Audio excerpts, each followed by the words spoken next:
He was found in a cardboard box, dumped in the woods. No one knew his name. For 65 years, he was simply called the boy in the box. This is the story of a child the world failed, a mystery that refused to die. On February 25, 1957, a college student exploring a wooded area in Fox Chase, Philadelphia, noticed something strange: a cardboard box. Inside the box was the body of a young boy. He was estimated to be between 4 and 6 years old. He was malnourished, unclothed, and alone. The student initially stayed silent, fearing he would be questioned for trespassing. Days later, another person came forward.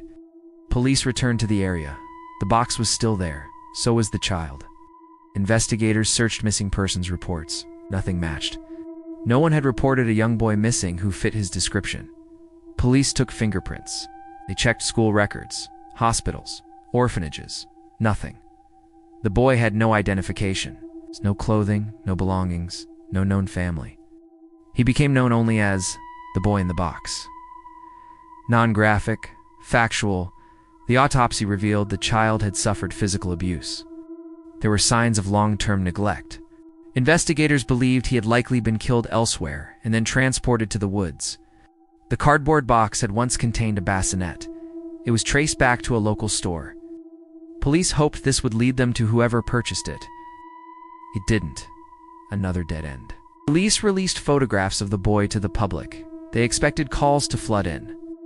Millions of people saw his face. Posters were distributed across the country.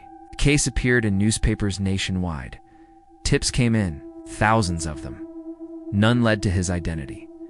No parent ever came forward. No relative ever claimed him. America was forced to confront a horrifying idea.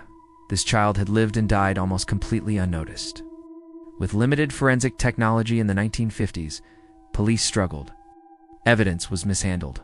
Some items were lost. Other potential leads were never properly followed. Years later, investigators would admit mistakes were made. Opportunities were missed. The case slowly went cold, but the boy was not forgotten. In the early 2000s, a woman came forward with a disturbing account. She claimed that her mother had purchased a young boy years earlier. The boy was abused, that he was eventually killed, that the body had been dumped in the same wooded area. Her story matched several details of the case, but there was no physical evidence to confirm it. Her mother was already dead. Once again, investigators were left with questions, not answers. For decades, the boy was buried under a headstone that read, "America's unknown child." People left toys, flowers, notes. Strangers mourned a child they had never known. Generations grew up hearing about the boy in the box. He became a symbol, not of mystery, but of failure. In 2022, forensic genealogists finally identified the boy using advanced DNA testing. His name was Joseph Augustus Sorelli. He had a name, a birth record, family tree, but many questions remained. Who killed him? Who allowed the abuse?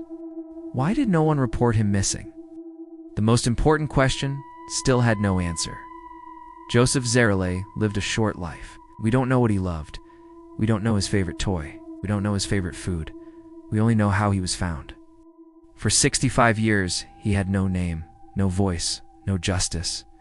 Giving him back his name matters, but accountability matters too. Someone is responsible, and they were never held accountable. Joseph Augustus Zarelli. You were not a box. You were not evidence. You were a child. Thank you for watching Legends and Crimes. If you believe these stories deserve to be told with care and respect, consider subscribing. And until next time, stay curious and stay safe.